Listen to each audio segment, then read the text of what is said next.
मैं बोलती हूँ छोटे से ही बच्चों को पहले तो चेकअप की आदत डालिए। जैसे आप स्कूल जाता बच्चा है, उसको एक बार सिर्फ चेकअप के लिए आप लेके जाइए जब उसके प्रॉब्लम कोई नहीं है। ओके। ठीक है। और अडल्ट्स के लिए मैं कहती हूँ कि हर 6 महीने में एक बार चेकअप कराइए।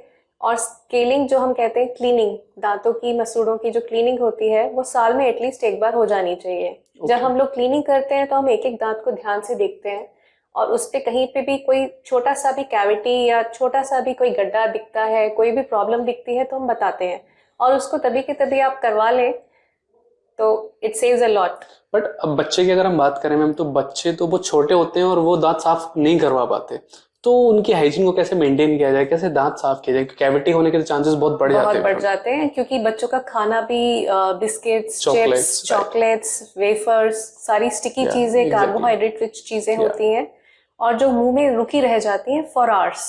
बच्चे टीवी देखते हुए खाना खाते हैं, जो मुंह में खाना होता है वो घंटों घंटों रहता है। तो सो भी जाते हैं वो मुंह में। उसके बारे में मैं बताऊंगी। रैम्पेंट केरीज कहते हैं, जो छोटे बच्चों को मदर्स दूध की बोतल मुंह में लगा के छोड़ देती हैं, वो बहुत ही डेंजरस है। मतलब कि बच्चे ओके। के दांत आए नहीं होते और बच्चे को दूध पीने की रात को आदत पड़ गई होती है, दूध में चीनी घुली हुई होती है, पूरी रात या घंटों घंटों मुंह में दूध की बोतल लगी रहती है। जब तक बच्चे के दांत आते हैं, एक एक दांत पे कैविटी होती है। मतलब हमारे पास छोटे छोटे बच्चे आते हैं 1.5 1.5 साल के, जिनके छोटे दांत ही निकले ही होते हैं, राइट। 5 8 10 12, सब पे कैविटी होती है। इसको रैम्पेंट केरीज कहते हैं, और इसका नर्सिंग बॉटल से सबसे ज्यादा, इसको नर्सिंग बॉटल सिंड्रोम भी कहते हैं, ओके। ओके। क्योंकि इसी वजह से हुआ है। वो माँ से ही, ओके। माँ हाँ ने हाँ, ही गुड। उसको बॉटल में दूध दिया है, माँ राइट ने राइट। या पिताजी ने। सो मैम, बच्चों की कैविटी हो रही है, ये कैसे आइडेंटिफाई करें? पेरेंट्स जो माएँ हैं या फिर जो भी लोग हैं, वो कैसे आइडेंटिफाई करें कि कैविटी हो रही है या हमें डेंटिस्ट के पास जाना चाहिए अभी? पेरेंट्स के लिए ये पता करना कि कैविटी है कि नहीं है, ये थोड़ा सा डिफिकल्ट है। उन लोग को डेंटिस्ट के पास जाके ही दिखाना चाहिए। पेरेंट्स को पता तब चलता है जब कैविटी डीप हो जाती है और खाना फंसने लगता है, और बच्चे को ठंडा या मीठा पता लगता है, उसमें उसको पेन शुरू हो जाता है, तो वो स्टेज पे पता लगता है। तब तक पता लगता है कि रूट कैनाल की स्टेज आ गई है दांत की। तो इसलिए स्टार्टिंग में ही अगर आप रूटीन चेकअप रखेंगे, जैसे कि हम सबको ही बोलते हैं कि 6 महीने में आप चेकअप करवाइए, तो हम उसी समय पे जब प्रोबिंग करते हैं, प्रोब मतलब कि एक बहुत फाइन इंस्ट्रूमेंट होता है, उससे हम हर दांत को चेक करते हैं, वहां पर अगर कहीं पे भी अटक रहा होता है तो उसका मतलब वहां पर कैविटी स्टार्ट हो रही है, या डीप ग्रूव है तो उसको हम सील कर दिया जाता है। सील कर देते हैं तो वहां पर और खाना जाके रुकेगा नहीं, ग्रूव डीप नहीं होगी, कैविटी नहीं बनेगी। तो उसको हम पिट एंड फिशर सीलेंस कहते हैं, जो बच्चों के लिए बहुत यूजफुल है। तो स्टार्टिंग से ही अगर आप पिट एंड फिशर सीलेंस करा लें, क्योंकि दांत का सरफेस फ्लैट नहीं है, चबाने के लिए भगवान ने हमें उस पे उभार और मतलब कुछ पार्ट कस्प कहते हैं जो कि उठा हुआ पार्ट होता है, उभार है। कुछ पार्ट ग्रूव्स होती हैं, ग्रूव्स पे खाना जाके रुक जाता है। जहां पे भी खाना, even liquid is also food, जो आप राइट। दूध पी रहे हैं, जो आपका फ्रूट जूसेस हैं, कोल्ड ड्रिंक्स हैं, ये सब आपके दांतों में ग्रूव्स में जाके रुकी रह जाती राइट हैं, राइट। क्योंकि उसके बाद इमीडिएटली आप कुल्ला नहीं कर रहे हैं। चाय है, कॉफी है, ये सब आपके लिक्विड्स दांतों की ग्रूव्स में रुके रह जाते हैं, जिनसे आप देखते हैं स्टेनिंग हो रही है।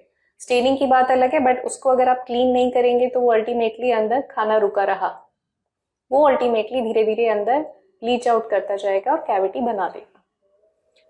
बच्चों को ब्रशिंग की आदत डालना बहुत जरूरी है, और 2 टाइम डालना बहुत जरूरी है। आपके कहने का मतलब है कि कैविटी को कोई आइडेंटिफाई नहीं कर सकता, मतलब पेरेंट्स नहीं आइडेंटिफाई कर सकते, तो उनको डेंटिस्ट के पास जाना ही होगा, 5 6 महीने के अंदर उनको जाना जरूरी है। ठीक है। अगर हम ब्रशिंग की बात करें तो बच्चों को कैसे आदत डालें कि ब्रशिंग, या फिर खुद से पेरेंट्स कैसे साफ करें बच्चों के दांत?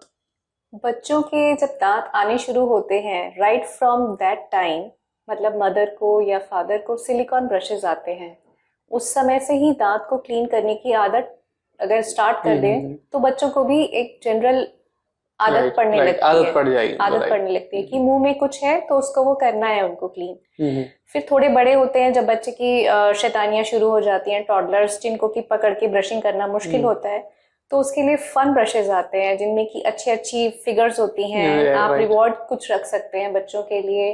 Then there are motor brushes, जो आजकल बच्चों को हाँ। गैजेट्स पसंद हैं, तो पावर्ड ब्रशेज होते हैं, तो दे फील गुड कि हाँ मैं इससे करूंगा तो अच्छा हो जाएगा।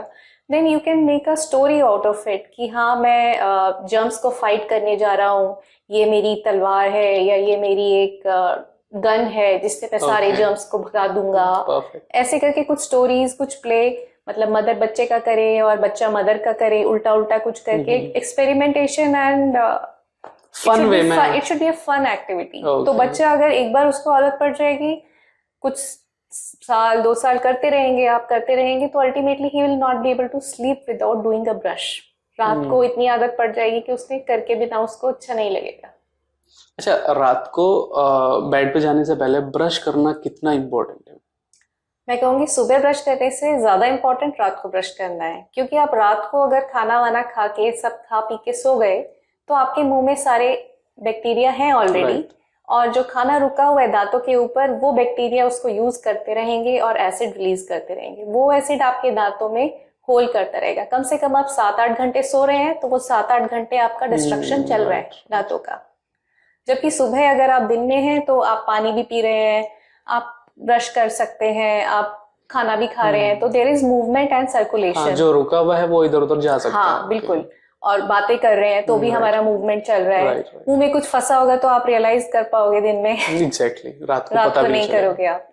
तो रात को ब्रश करना ज्यादा इंपॉर्टेंट है और दिन में भी इंपॉर्टेंट है, क्योंकि हमारे 24 आवर्स में जो प्लाक जितना एक्यूमुलेट होता है, आप खुद रियलाइज करेंगे कि अगर आप एक दिन भी ब्रश नहीं करते हैं तो ब्रश की वजह से आपके लिप्स पे एक लेयर, हाँ टीथ पे, लिप्स पे आपको अंदर एक अजीब सी लेयर फील करने लगते हो। वो जो लेयर है, वो प्लाक जो रुक गया है, वो धीरे धीरे एड ऑन होता जाता है। तो उसको हमें क्लीन करना बहुत जरूरी है। सुबह मैं हमेशा एडवाइस करती हूँ कि आप पहले नाश्ता कर लें। अगर आपने रात को ब्रश किया है तो your mouth is all clean, आपके जो मुंह में बैक्टीरिया है दे आर गुड ऑल्सो, तो आप उनको स्वेलो करिए। आप सुबह का पानी गर्म पानी से पी सकते हैं या नींबू पानी पी सकते हैं, but you don't need to brush अगर आपने रात को ब्रश किया है। सुबह आप जब खा लें उसके बाद आप ब्रश करिए। अगर रात को ब्रश किया है तो सुबह नाश्ता करने के बाद ब्रश करना चाहिए। बिल्कुल बिल्कुल। ओके, अगर हम बच्चों की बात करें तो बच्चों के अंदर एक कॉमन चीज और होती है, बहुत सारे बच्चों के अंदर, कि उनका टूथ डिके एक प्रॉब्लम होती है ना, कि धीरे धीरे गायब ही हो जाता है। सो वो क्या प्रॉब्लम है, क्यों होती है वो?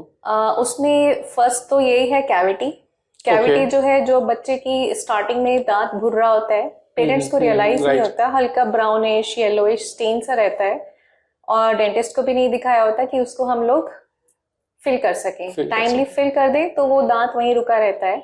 बट अगर उस पर कॉन्स्टेंटली एसिड अटैक होता जाता है, कोल्ड ड्रिंक का, कोई भी चॉकलेट्स का, और ये सारी चिपकी हुई चीजें वहां पे रुकी रहती हैं फॉर आवर्स एंड आवर्स, तो वो डीके होते होते दांत डिमिनरलाइज करके झड़ जाता है, तो पूरा का पूरा गायब हो जाता है। हम लोग बच्चों के लिए फ्लोराइड ट्रीटमेंट भी एडवाइस करते हैं, जहाँ पे हमें लगता है कि बच्चों की बहुत कैविटीज हैं, ज्यादा कैविटीज हो रही हैं जितने नॉर्मल होनी चाहिए। तो उसमें एक प्रिवेंटिव मेजर है कि 4 से 11 साल की उम्र के बच्चों के लिए हर 6 महीने में हम लोग रिपीट करते हैं फ्लोराइड जेल, डिपेंडिंग ऑन कि कैसा उसका रिस्पॉन्स है उसके बेसिस पे।